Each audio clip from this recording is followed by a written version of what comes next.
강아지에게 먹이를 주지 않고 뜬금없이 종소리를 울렸을 때 강아지는 그저 무슨 소리지 하고 신기하게 쳐다만 볼 뿐 별다른 반응을 보이지 않습니다. 하지만 강아지에게 먹이를 줄 때마다 종소리를 울리는 과정을 반복한다면 강아지의 반응은 이전과 조금 달라지는데, 종소리를 울리는 행동이 곧 먹이를 준다는 일종의 신호임을 알아채버린 강아지는 이후 먹이를 주지 않고 종소리만 울려도 먹이를 떠올리며 침을 질질 흘립니다. 이 실험은 소련의 심리학자 이반 파블로프가 진행한 고전적 조건 형성, 이미 많은 분들이 파블로프의 개로 알고 있는 굉장히 유명한 실험인데요. 지금 기준으로 생각해보면 당연한 행동 아닌가 생각할 수도 있지만 당시만 해도 이 같은 발견은 너무도 파격적이었고 신선한 충격을 주었습니다.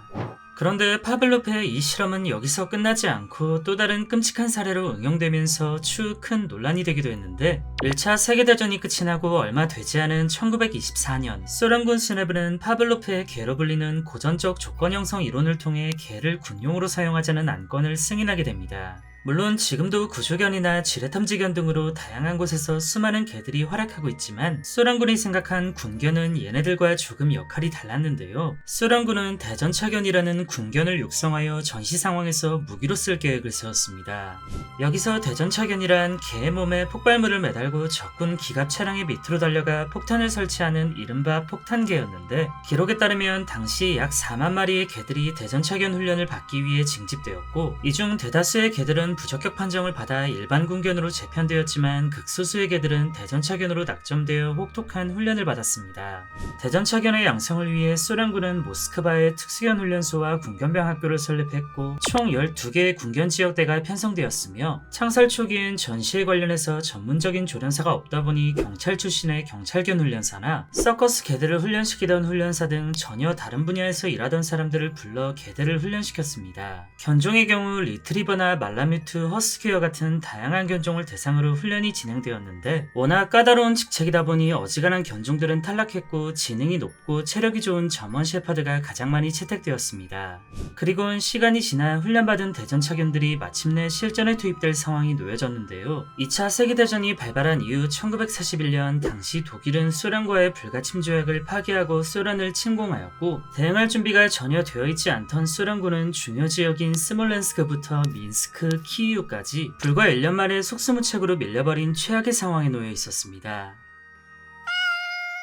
중요 지역들이 고작 1년 만에 밀릴 정도로 소련군을 힘들게 했던 건 단연 독일군의 전차였는데요. 애초부터 적의 전차를 공격하기 위해 준비하고 훈련받은 대전차견인 만큼 소련군은 지긋지긋한 저 전차를 노릴 목적으로 이들을 실전에 투입하기로 결정합니다. 그러나 대전차견을 당장 실전에 투입하기엔 여러 가지의 문제가 있었는데, 처음 대전차견을 육성할 당시 소련군이 계획했던 작전은 군견의 몸에 입을 벌리면 버튼이 해제되어 땅에 떨어지는 폭탄을 채운 뒤 특정한 목표물을 향해 달려가도록 인지시키고, 목표물에 도착하면 물고 있던 해제 버튼을 입을 벌려 떨어뜨린 다음 신속히 원래 있던 곳으로 복귀하는 것이었습니다. 만약 이 모든 것이 계획대로 진행되기만 한다면 개 한 마리로 인해 적군 병사들과 전차까지 2마리 토끼를 모두 잡는 큰 성과를 낼 수 있었지만, 애당초 사람이 직접 하기도 어려운 저 임무를 개가 완벽히 해낸다는 것 자체가 무리수였습니다. 무언가를 물고 어딘가에 놓는다. 만약 이 정도의 간단한 교육이라면 어찌저찌 수행했겠지만 저 어딘가에 대한 기준이 너무 모호하기 때문에 개들에겐 상당히 복잡한 명령이었는데, 얘네들의 입장에선 특정 목표물이라는 걸 인지하기가 매우 어려웠을 것입니다. 거기다 대전차견이 임무를 수행하기 위해 몸에 달고 다니던 폭탄은 평범한 폭탄이 아닌 타이머가 달린 시한폭탄이나 인간이 멀리서 원격으로 조작하여 터뜨리는 원격폭탄이었는데요. 일반적인 폭탄도 만만한 가격이 아니었지만 저런 류의 폭탄들은 비교도 할 수 없을 만큼 비쌌습니다. 폭탄의 가격이 너무 비싸다 보니 훈련 당시 대전차견들은 값비싼 실전용 폭탄은커녕 외형과 무게가 다른 가짜 폭탄으로 훈련해야 했고, 결과적으로 실전에서 진짜 폭탄을 처음 마주한 아이러니한 상황이었습니다. 심지어 실제 전쟁터는 평소 훈련받던 장소와 지형지물, 소리, 냄새 모든 것이 달라 개들을 더욱 혼란스럽게 만들었으며, 행여나 이 모든 난관을 뚫고 목표물에 도착하더라도 정작 입에 물고 있던 해제 버튼을 풀지 않아 폭탄이 터지지 않는 등 수년간 준비했던 작전은 여러 불안 요소만 노출하며 사실상 실패로 끝이 났습니다. 결국 소련군은 대전차견에 대한 작전 계획을 보다 극단적으로 변경해버리는데요. 기존의 작전을 모두 버리고 폭탄을 대전차견에게 단단히 묶어 목표물을 향해 달려가 자폭하는 식으로 변경해버렸습니다. 이 변경된 작전에선 개가 폭탄을 놓은 뒤 원래 있던 곳으로 돌아올 필요가 없다 보니 애초에 자폭에 최적화된 폭탄을 매달았는데, 변경된 이 폭탄은 약 20cm 정도 길이의 안테나처럼 생긴 긴 막대기가 뻗어 있고, 이 막대기에 무언가가 닿을 시 즉시 폭탄이 터지도록 설계되어 있었습니다.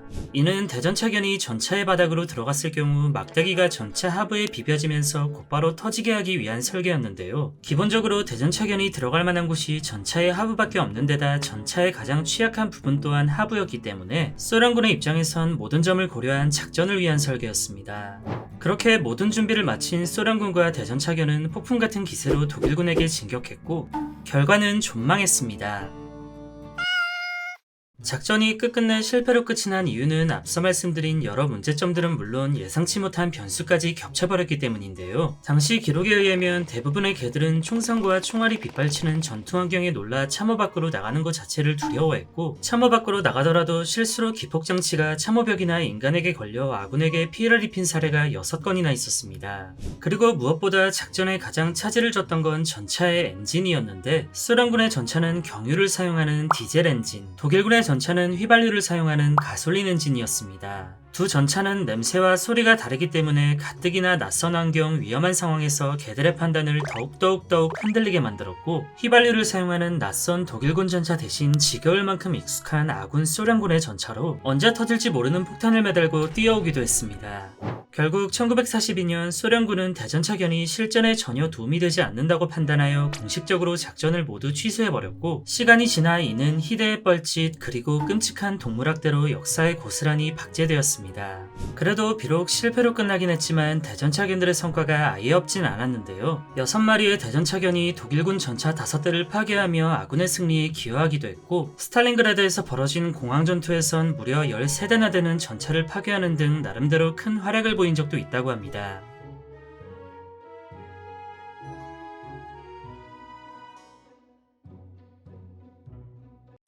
안녕히 계세요.